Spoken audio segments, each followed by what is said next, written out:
तो जिसका इंतजार करोड़ों देशवासी कर रहे थे, अब उनका इंतजार पूरा होता हुआ देखा जा रहा है, क्योंकि बीएसएनएल की तरफ से हाल ही में बजट पेश के दौरान सबसे बड़ी अपडेट सामने आ रही है।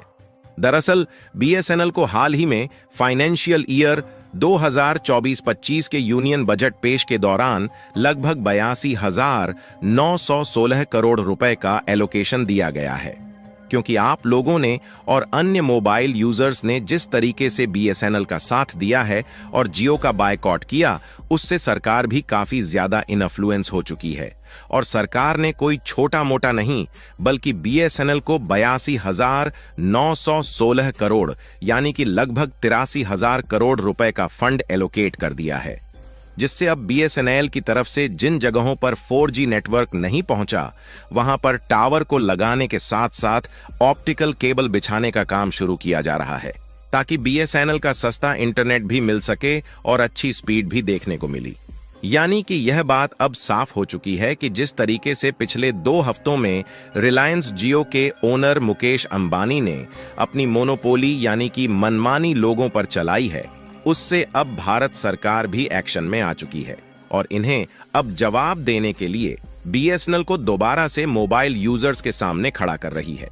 फिलहाल आपको बता दें कि जैसे ही बीएसएनएल को सरकार की तरफ से फंड एलोकेट किए गए, वैसे ही रिलायंस जियो ने अपनी चाल चलते हुए कुछ प्लान्स को सस्ता कर दिया। लेकिन अब जियो चाहे जितने भी लोगों को लुभाने की कोशिश क्यों ना करें, अब मोबाइल यूजर्स जियो की चाल में तो बिल्कुल भी नहीं आने वाले।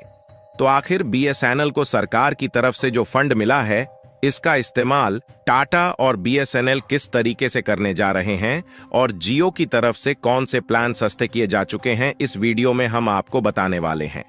लेकिन आगे बढ़ने से पहले कमेंट बॉक्स में बीएसएनएल की घर वापसी के लिए बधाई देकर चैनल को सब्सक्राइब जरूर कर लीजिए।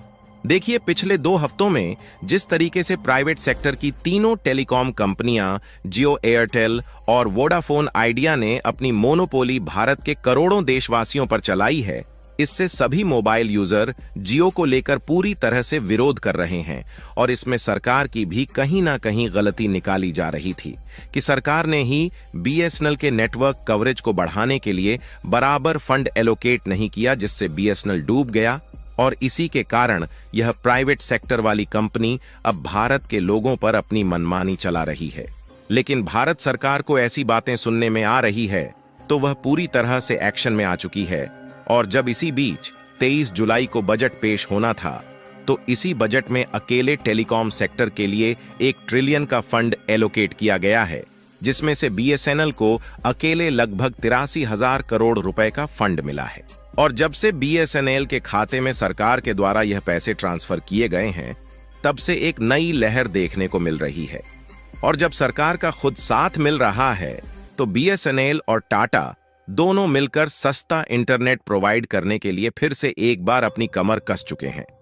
लेकिन अब यहां पर सवाल उठता है कि बीएसएनएल और टाटा मिलकर इस फंड का इस्तेमाल किस तरीके से करने जा रहे हैं। फिलहाल उससे पहले आप इस रिपोर्ट को देखिए, जो कि कुछ घंटे पहले निकलकर आ रही है, जिसने जियो, एयरटेल और वोडाफोन को चौंका कर रख दिया है। दरअसल इस रिपोर्ट में साफ साफ बताया गया है कि पिछले 2 हफ्ते में, यानी कि जब से जियो और एयरटेल जैसी प्राइवेट सेक्टर की टेलीकॉम कंपनियों ने अपने रिचार्ज को महंगा किया है, तब से लेकर अब तक 2,50,000 सिम बीएसएनएल में पोर्ट हो चुके हैं। जी हां दोस्तों, इस आंकड़े ने जियो, एयरटेल और वीआई का जीना हराम कर दिया है, क्योंकि जियो, एयरटेल और वीआई का सिम जो यूज करते थे, उनमें से लगभग 2,50,000 ग्राहकों ने अपने सिम कार्ड को बीएसएनएल में पोर्ट कर लिया है। और यह संख्या दिन पर दिन इतनी तेजी के साथ बढ़ती जा रही है कि जियो अब झुकने पर मजबूर हो रहा है। और यह आंकड़ा तो कुछ भी नहीं है, बल्कि इसके अलावा बीएसएनएल के साथ जो नए ग्राहक जुड़े हैं, उनको देखा जाए तो उनकी संख्या 27 लाख को पार कर चुकी है। और यहां पर इस बात का ध्यान रखना जरूरी है कि यह आंकड़ा पिछले 2 हफ्तों का है, जब से जियो और एयरटेल के द्वारा रिचार्ज के प्राइस को अचानक से 20 से 25% तक बढ़ाया गया है। यानी कि मोबाइल यूजर्स की जियो के प्रति इस तरीके की नाराजगी दिखाई दे रही है कि मानो अब जियो की छुट्टी ही होने वाली है।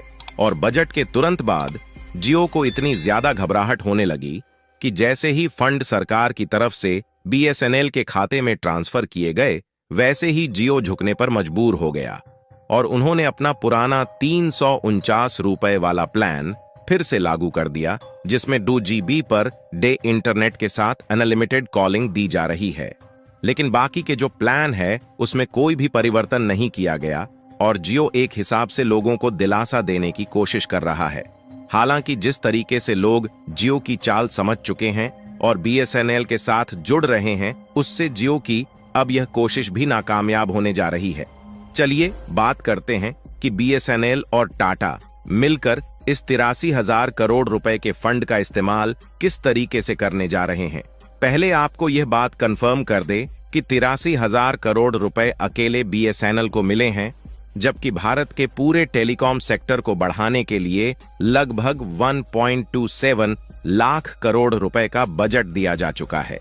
और टेलीकॉम सेक्टर में इस बार भारत सरकार और बीएसएनएल मिलकर काम करने जा रही है, जिसमें सबसे पहले भारत के लगभग सभी गांव तक ऑप्टिकल फाइबर केबल बिछाई जाएगी, क्योंकि सरकार को मालूम है कि गांव तक इंटरनेट की पहुंच बहुत जरूरी है। इसीलिए सरकार की तरफ से यह कहा जा चुका है कि आगे भी चलकर बीएसएनएल के बजट को और भी ज्यादा बढ़ाया जाएगा। फिलहाल इस बार भारत के गांव-गांव तक सस्ते और हाई स्पीड इंटरनेट पहुंचाने की बात करें तो इसको भारत नेट योजना का नाम दिया गया है, जिसके लिए पिछले साल लगभग 1500 करोड़ रुपए का बजट दिया गया था, जिससे आपने देखा ही होगा कि इस समय कई शहरों में बीएसएनएल के 4G नेटवर्क उपलब्ध हो चुके हैं।